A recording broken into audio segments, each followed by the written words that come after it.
Today we'll talk about city planning, and in this we are going to cover city planning principles, contents of city plans, and a brief history of city planning and town planning. So, city planning, the principles includes the development schemes for a city to ensure its physical, social and economic development.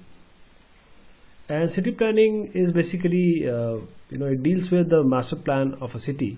And master plan of a city includes the land use plan for a lands with city borders, which may include residential, recreational, industrial, commercial, green, cemeteries. There are more to name. And roads and transportation, building lines, water and sewage, professions, and building regulations. This is very important. What will be the setbacks, density, height, and services. So the master plan of a city consists of a land use plan, other plans like transportation, water, sewage, etc., and more importantly the regulation. The history of urban planning, which we are going to talk about, it includes the dawn of urbanization, the birth of the village, the birth of a city, then came Mesopotamian towns, then early Egyptian towns, then Greek towns, Roman towns, Middle Age towns, Renaissance towns, industrial towns, and modern towns and city in which we live. So we'll talk in very brief the dawn of urbanization. The primitive societies had a culture but has no physical civilization. They live in tents, caves, and huts.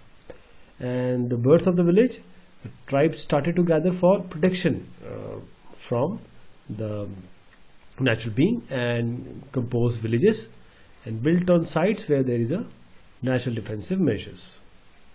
Then the birth of town, increase of the size of the village and at the same time change of lifestyle.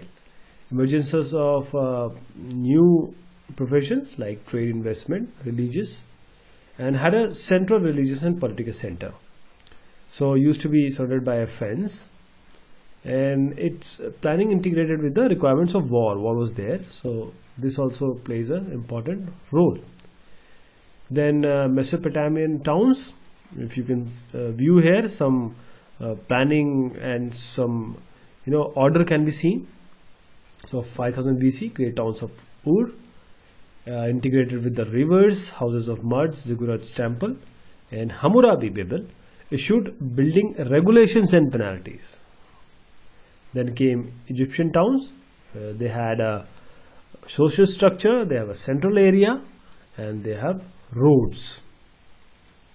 The Roman cities, plenty of towns in areas, in wooded areas, medium towns to keep agriculture around.